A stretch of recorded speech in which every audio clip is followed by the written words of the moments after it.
আমরা এখন পালের মুড়া ব্রিজের পাশে প্রবল জলরাশির মধ্যে যে মধ্য দিয়ে যে পাকা রাস্তাটি বিদ্যমান সেই রাস্তার পাশে রয়েছি।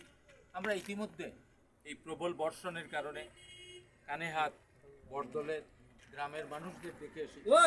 তাদের পাশে কেউ দাঁড়ায় নাই। বিপদেই তো বন্ধুর পরিচয়। আমরা বিএনপির পক্ষ থেকে তাদের দুর্দশা দেখে গেলাম। আমরা প্রশাসনের কাছে দাবি করছি যে আপনাদের অফিস আদালত সব কিছুই আছে, মানুষকে দেখে গেলে কি আপনাদের দায়িত্ব। আপনারা তাদের দুর্দৃশ্য দেখে যান, সরকারি কোষাগার থেকে তাদেরকে ত্রাণের ব্যবস্থা করেন। আমরা সচ্ছল মানুষদের প্রতি আহ্বান জানাচ্ছি, প্রবল বৃষ্টিপাতে এই মানুষগুলো ক্ষতিগ্রস্ত হয়েছে, ঘর বাড়িতে পানি, হাঁস মুরগি গবাদি পশু, তারা নানা কষ্টের মধ্যে আছে। তাদের পানিতে আপনারা তাদের পাশে দাঁড়ান, দাঁড়িয়ে তাদেরকে সহযোগিতা করেন। এই পালের মুড়ার ঐতিহাসিক এই জায়গা থেকে আমরা এই বন্যার্ত মানুষ, এই পানিবন্দী মানুষের প্রতি বিএনপির পক্ষ থেকে সমবেদনা জানাই। এই নৌকায় করে আমরা গিয়েছি, নৌকা চালক যারা তারা আমাদেরকে সহযোগিতা করেছেন।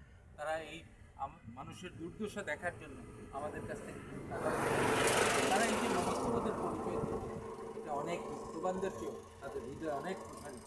আমরা তাদের সফলতা কামনা করি। তারা এইভাবে যাতে মানুষের পাশে দাঁড়াতে পারে তার জন্য তাদের প্রতি আমাদের আশাবাদ রইল। তাদেরকে ধন্যবাদ।